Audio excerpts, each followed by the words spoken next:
Wheezy out. It's the Friday Fun Show.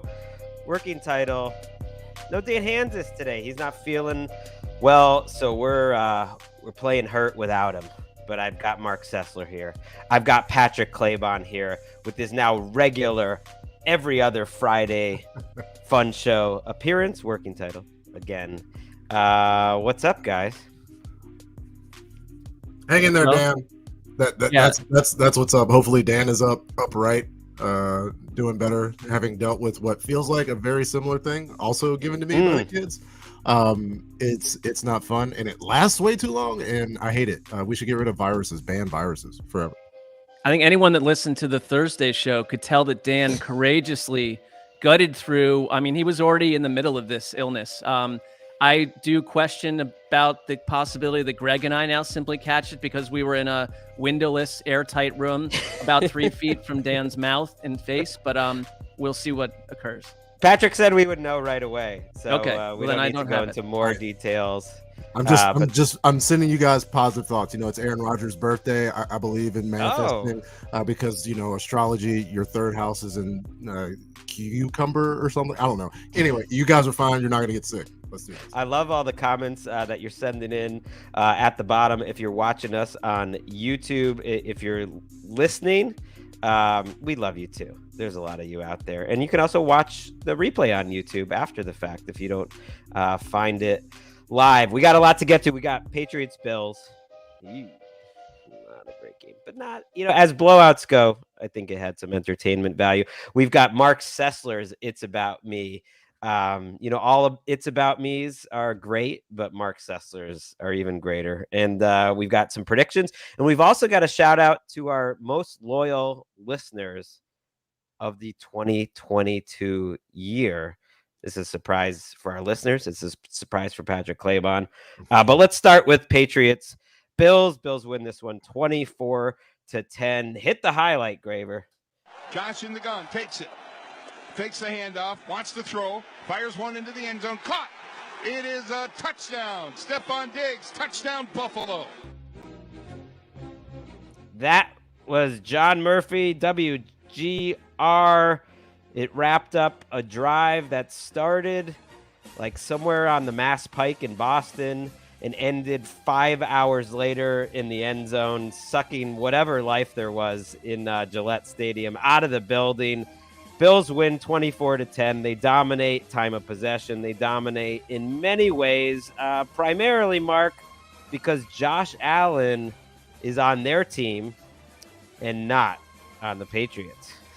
Yeah, there was a really stark contrast watching really what was a workman-like performance by the Bills offense and Josh Allen. A couple of always amazing throws, the Gabe Davis throw in there, sort of defying how the human body is supposed to work for most of us.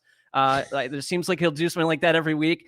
But that drive that you mentioned, I mean, if there was any life left in New England at all, it took it away. And I just think that across the field, you're watching Mac Jones bubble over in frustration. I mean, we've been hearing, and it's not, you know, they weren't whispers. Just there has been frustration from Mac Jones with the coaching all year long. And I thought that last night on an island game, Thursday night football performance, where on the sideline, you see him just explode at, I don't care if he says it wasn't at Matt Patricia or wasn't at Joe Judge or whoever. It is that environment. And we've been kind of questioning it all year long. Is it really as big of an impact as we think? Their offense just looks disorganized, messy, and without a real focus. And so I think it does in a post-Josh McDaniels universe. I'm looking at Mac Jones and feeling like they've kind of sacrificed his entire second season. I mean, It just feels lost to me. To the point, Mark, where, you know, we all remember the primetime game where the fans in Gillette had given up on Mac Jones. There were chants for Bailey Zappi. And so Mac is in this situation now where he comes into the game. And yeah, we see the frustration and the video of him saying words that we can't say. Maybe we can say them here, but we can't say them in our other aspects of our job. It provides like a nice side note, something to show.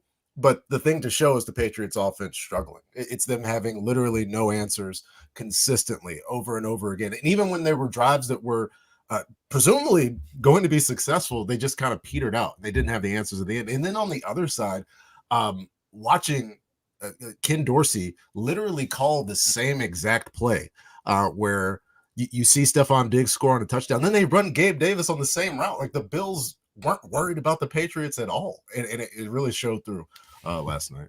Yeah, I think the Patriots defense was what I expected. They were fine. They, at one point in the game, they forced 3 straight stops. I think they had the sack fumble by Uche and a couple punts sandwiched at the end of the first half and the beginning of the second half. And that was the point. If there's any way for the Patriots to compete in this game, their offense needs to score points and make it a game. I mean, giving up 350 yards and 24 points and getting 4 stops against the Bills is about as good as I can expect. I think they focused on stopping Josh Allen's legs, keeping him in the pocket. They did that. Letting Devin Singletary and James Cook try to beat you. Unfortunately, they did that. They ran the ball, I think, 28 or 9 times between those two running backs. And if the Bills can do that with a banged up offensive line who really wasn't playing well or protecting Josh Allen, you're not going to beat him. I think it was more about Allen just like making great plays when the Bills had the ball. At least there was in the first half that was just unbelievable, that like you won't remember that he runs around and finds a well covered Stephon Diggs.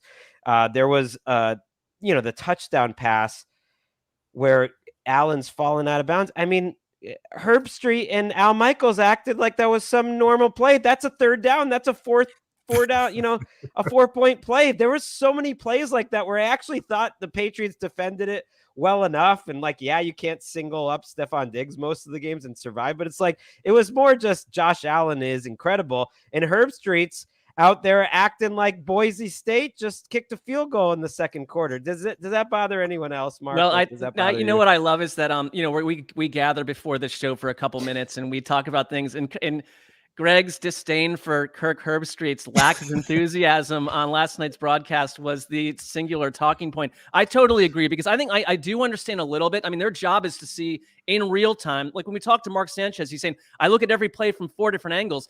If Herbstreit's doing that, how do you come out of that moment not wondering how a human being just did what he did? And it's like Next Gen Stats track that, and they go back to like 2016 as the second closest pass released next to the sideline ever. And of the 4 that are within 1 yard since 2016, Josh Allen has 3 of them. So this is the guy that does this on a regular basis. And the way that he just delivered the ball across his body. He just flicked away. Who was that amazing on the Patriots? Was that Peppers? I don't even remember who it was. He just the man is away, dead, whoever it was. A little bug.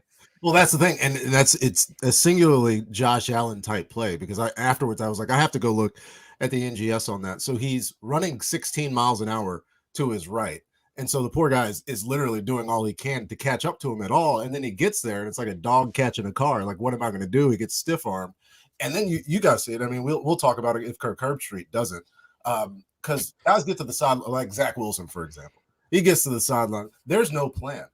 Josh Allen was planning on jumping and then finding somewhere to throw the ball. Like, he did that. And that you just don't have that playmaking capacity everywhere. When you have it, you hold on to it. You appreciate it. Yeah, like he throws a pick like he does later on. Who cares? Who cares? You're going to turn the ball over, but it's just such a value to have a guy that can make plays. Right. This reminded me of week 1, and we've pointed this out at different points of the season. He can now out-patient you. And I think I don't hate that as a strategy for the Patriots, just because you're an inferior team and see what happens. But when he can do that, and he only averaged 6.8 yards per attempt, but he was picking up all the third and shorts, and he's just really developed mentally in terms of being patient when he wants to be. It's not going to happen every week. You still get the great plays.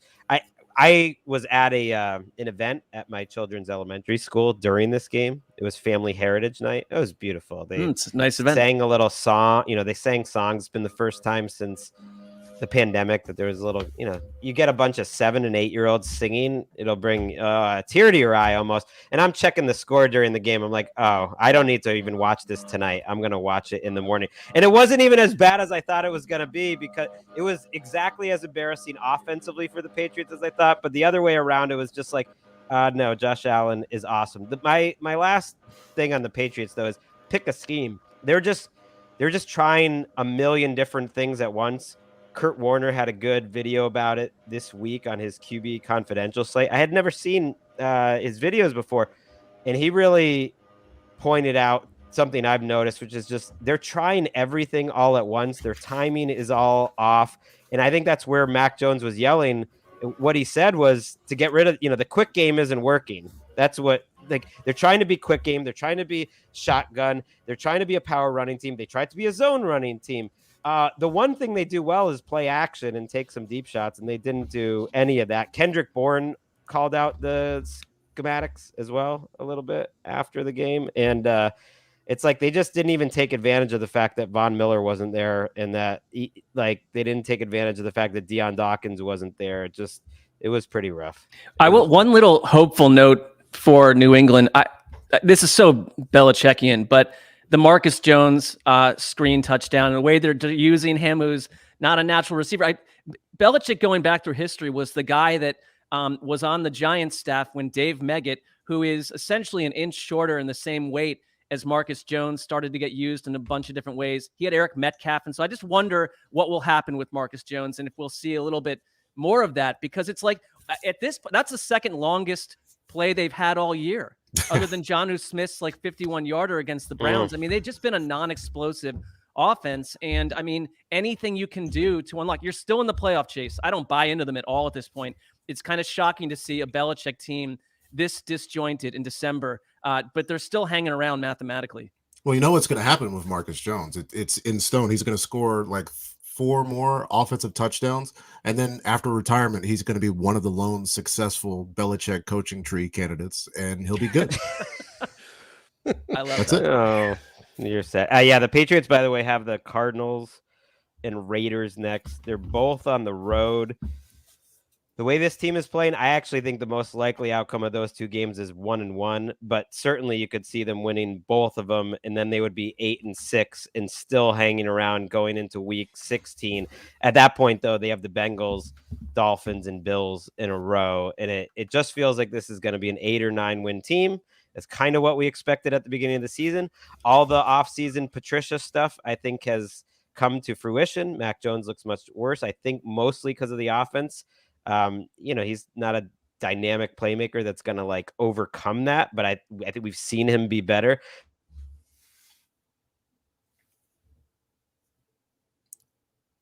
Gregg has drifted into silence, Mark, because he was trying to figure out what Mac Patricia actually brings. I thought it was a very powerful sort am I having broadcasting a bad pause. This is very. No, it's very. okay. You hit a pregnant pause like Collinsworth does before he gets really excited about a play. If it happens again, it'll work on the audio version because we're taping here, but you YouTubers, miss out. Reed Anderson, by the way, let's get to some comments here, Graver. Reed Anderson says Claybon is a sex symbol, which is okay, fine. But so are Mark and I. Right. And, absolutely. Yes. I think the latter goes without saying, it's sort of just implied. Yes. Mark, you said you were going to have we had a comment that you're imprisoned again. You're in the same spot. All the letters, all of the advocacy for free Marc Sessler hasn't necessarily liberated him, but he's got some more decorations in the cell. Is looking better. I mentioned to Justin before the show that I had a painting that I hung up behind me, and it was one of those little double-sided hooks that you think, but the painting about 12 minutes later just crashed to the ground because it was too heavy for the hook. So I think the universe is telling me don't toy with what's already aesthetically working. And we've lost Gregg again. He's enraptured by your beauty. There he is. JM asks, what's more likely, Sean Payton to the Chargers or the Cardinals? The Chargers. Here's my question. What do I want more? Floated out there. Greg, what do you want more? I want Herbert. I want Kyler Murray more because I don't know. I don't want to root against Brandon Staley losing this job, but I do want a different offensive mind there. So I would be thrilled with both, to be real, because I think Sean Payton could help either one of those quarterbacks. I am still curious how this is all gonna play out because Sean Payton's best friend, Mickey Loomis, is running the negotiations of what the trade terms are going to be to get him out of there. And Sean Payton's kind of screwing over the Saints by quitting after getting a huge raise on his contract. And and then gonna force his way out and having his friend make this trade. But I think it's gonna happen. I really think the Cardinals are going to change their coaches here. All right, let's go to another question. Just tuned in. Where is the old Zeuser? That's from Colton. We mentioned at the beginning of the show, Colton, show up at the beginning. He's sick. He's sick. Alan Hilly asked for a rainmaker, by the way. Can we put that up a little next? Freddie Hall asked general thoughts on the World Cup, fellas. Let's start with Claybon. Boring or fun? It's not boring to me. If it's boring to you, you don't have to watch it. Like you can go do something else, like stare at the sky. I enjoy it. I enjoy all sports. I think like we get in these like sport versus sports arguments. That's the most boring thing on the planet.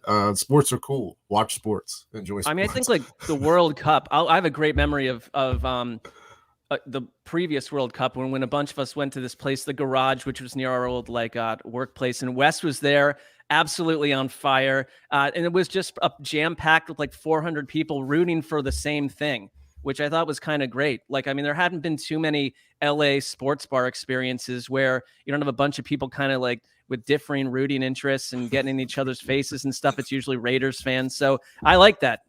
I love it. I mean, I watched Korea win this morning, and just the emotion on the players to come through in a game like that. Japan yesterday, obviously a popular one in my house. I was at work, but Emika's going crazy.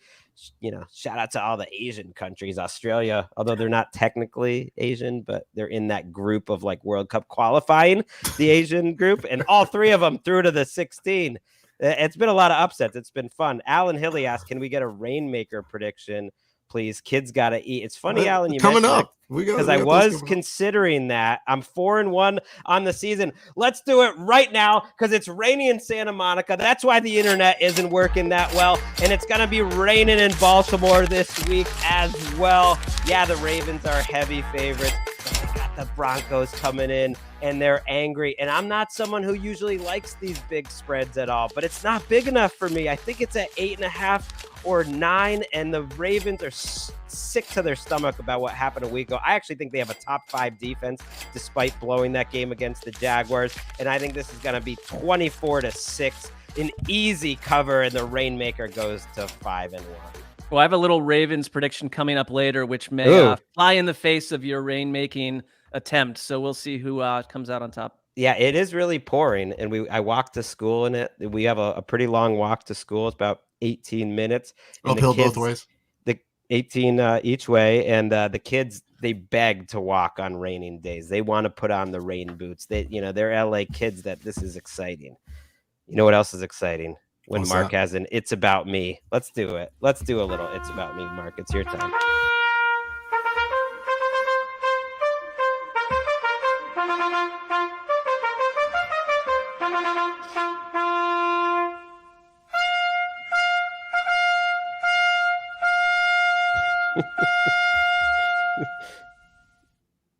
Like that It's horn about blower. me. That horn blower is like when we used to clock in and out of the NFL, and you'd like try to get the overtime there. This is going to require, number one, out of the gate, the people, our loyal viewers and listeners, are part of this. This is going to require some public theatrics that they cannot go in and spoil it. So they're part of a secret society here. This is what we're about to do. It's about me, but I'm going to make this about you guys. And I'm going to create today for each of you a specialized tweet that you're going to tweet out. I'll send you it in its exact verbiage, and some of them have images. And we're all going to just let these tweets sit out there. Not going to be some jabroni that's like, hey, I saw the show. This is fake. It's like, it is my tweet for you, and we'll just see how society responds to it. So we'll start with Gregg. And Justin has been kind enough to help create some visuals for us here if you're watching. And I created one for Justin, too, so he didn't get off scot-free. So let's go to Gregg's first. All right. So I don't know if people of a certain age might recognize the image here, but Gregg tweets out, been spending my downtime rereading the 9-volume Little House on the Prairie series. Totally forgot how dark it gets when a post-Scarlet Fever Mary goes blind in the 5th book by the shores of Silver Lake. So you're Gregg. I'll send you the text. I'll send you the picture. At post show, you're going to tweet this out and just let Earth handle it as it will. It's about me. It's you. I'm not supposed to talk. You have to do this, Greg. Yeah. You're obligated. Why do to we do have this. to do this? This No, sounds you like do. we You have lost to do it. You we absolutely lost do. some sort of competition here. I also, just to let you know, and let's do Claybon's next. Thank you. Yes, absolutely. Claybon, you're going to be tweeting this out. It says, it's sort of a question to your followers. What's next in the pattern?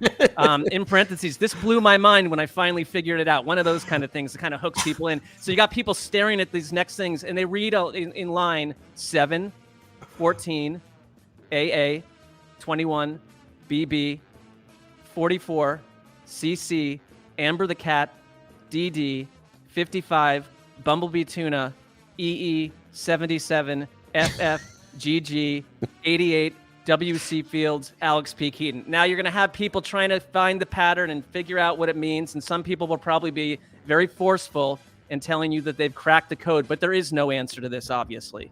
Clearly. Absolute nonsense. That's yours. That will be coming to you. Now let's do Justin's. This is going to be a tweet from Justin to Derrick Henry. He says, "Yo, King Henry 2, I've been grinding through my Titans tape. It's officially D. Henber. I just wanted to let you know that I view you as a big, powerful runner who takes no prisoners on the gridiron. I admire your work ethic and desire to destroy the enemy." Just see what comes out of that. The picture is also a great one of Derrick Henry crouching low in a custom-made plaid suit. Right. So it's just perfect. It's perfect. Before their private jet goes to a game. Now, this one is Dan. I texted Dan to try to get some buy-in here, but I believe he's probably in Snoozeville right now. He did not respond, but this will be Dan's if he will agree, because why would he not? He has integrity. So here's Dan's. I'm spending December focusing on parts of my life I feel gratitude for.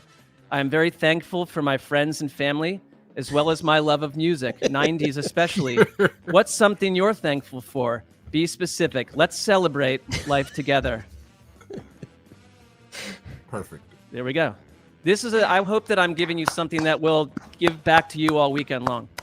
I think that was a great It's About Me. You turned it on us and are creating uncomfortable situations. Yes. For us and Derrick Henry. I mean, this was similar to a game we once played, text or tweet, but it was like we all could share in that, and it was almost a punishment to get one of these. And now it's like you somehow used your It's About Me to punish us.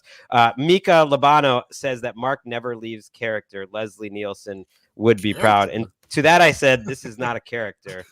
Mark never leaves Mark. This is who he is. I just want to create a scenario for each of you that has a lasting mark. And I didn't try to use my name. I want it to sear your weekend for better or worse. A lasting mark with a C is definitely the fragrance name I like for your upcoming release.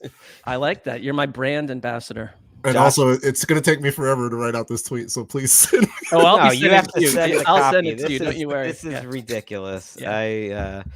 I love it. Josh says this is why he joined Twitter, although it's kind of embarrassing because he never uses it except for ATN. Well, thank you. That's very nice. Twitter, as Patrick pointed out a few weeks back on his About Me, there's a lot going on, but let's just focus on the good stuff. I'm not going anywhere. It's not going anywhere. You know what else isn't going anywhere? What's the that? 1 minute injury update presented by Acrashore. Your home for the best in cat food. I don't know.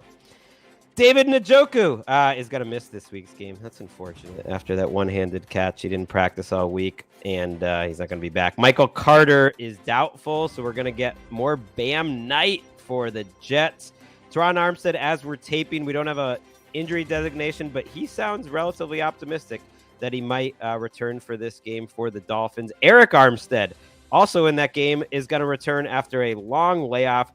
Christian McCaffrey is okay, but we'll see more Jordan Mason. Deebo Samuel missed practice Thursday, so just check that out. Justin Fields practiced fully on Thursday. We don't have his Friday availability, but the Bears did say if he's cleared by the doctors, he is playing. Aaron Rodgers also expected to play. Josh Jacobs expected to play. He's been limited in practice. That's true of Joe Mixon and Jamar Chase, who should return to the lineup for the Bengals. Najee Harris, despite missing practice all week, says he's going to play. If you want to trust Najee Harris, but sometimes the players are more optimistic than the coaches. You just never know. Pete Werner been back at practice. I want to see the Pete Werner, Caden Ellis linebacker combo. That could be fun. Marshawn Lattimore might return for Monday night too, because his nemesis Mike Evans is in this game. Jordan Davis has been back at practice for the Eagles, so he might come off IR. No Matthew Stafford, no Aaron Donald, no Benjamin St. Juice for the Washington Commanders, who I know Claybon likes. And we got a questionable on Antonio Gibson and Chase Young for the Commandos. That's it for the Injury Minute presented by Accuracy. What is Dan's status? I'd call him. Yeah, we got to get Dan in the Injury Minute. Right. Is he questionable? Probable? Yeah, Jim, the editor, says he's listed as questionable for Sunday, but the Heroes are expecting him to see the field. I think it's kind of like if he finished Thursday's pod, which was in person. It's kind of like finishing the weeks before his game, and I think he'll be there on Sunday. Sunday's big show. Good call. Show. All right, should we do some predictions? Should we take some questions, or should we give some pop to our favorite commenters or listeners from the year? What do you think? I think we go fan. We celebrate the fan, the listener. So, Mark, give me your experience. You wake up, I think it was Wednesday. It's Spotify Wrap Day. We get a lot of buzz, a lot of people that listen to the show letting us know how much they've listened during the year. How was that experience for you? I loved it because I didn't know it was happening, so it came out of nowhere. Wednesday's sort of our day to kind of get prepared for Thursday. You're sitting around and like you're getting hit up with people who are telling you, like someone's saying, I've listened to 19,000 minutes of the show. And for the way that my mind works, I was like sitting there trying to like unscramble like how many hours we put forward a week times making that the year's amount and turning it into minutes. And it's like, I can't make any sense of it, but I think they're listening to it almost nonstop. It seems like at some point, some people it was like someone like 28,000. So I think it's dedication. We do have the best listeners. And I think it's incredible that they shared it. It was cool to be able to like retweet some of them too. I mean, these guys are putting the work in. These guys and gals, you're right. 28,000 though would not even make this top 5 list. So we decided to ask Justin Gravedigger to compile the 5 biggest listeners that we received. We got some from the Reddit board, some from Instagram, and some just from Twitter. And I'm going to run through them quickly. So you get a little mention here. Tyrell Wilson on Twitter had 38,139 minutes. That's 26 days worth. And he's only 5th on the list. Reddit user HC199 got up to 30 days. That's, I don't even know how many hours that is. That's 29,000 hours. James Richardson got it up to 62,320. That's 43.2 days. I mean, are you just leaving it on overnight? That's the thing. It seems impossible. Our Reddit user Nutcracker listened to 91,000 minutes, and that equals 63 days. You spent a full 2+ months with us, but you're not number one. Number one is Dallas Hoppa. You know who I'm talking about. Congrats to Reddit user at Dallas Hoppa. 97,176 minutes. Our top listener. Wow.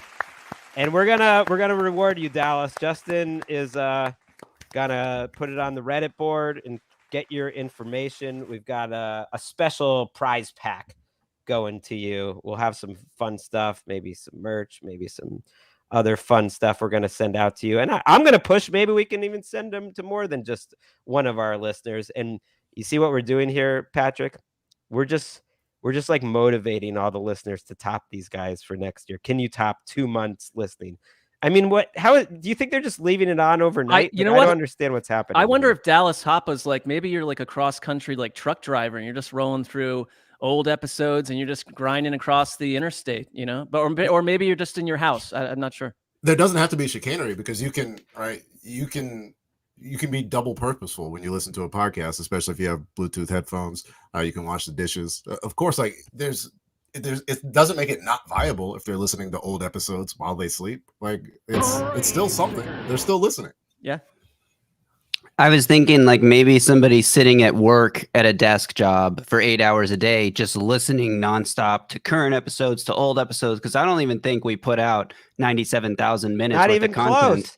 close. Someone just did the math, and I'm just going to trust it on the comment boards.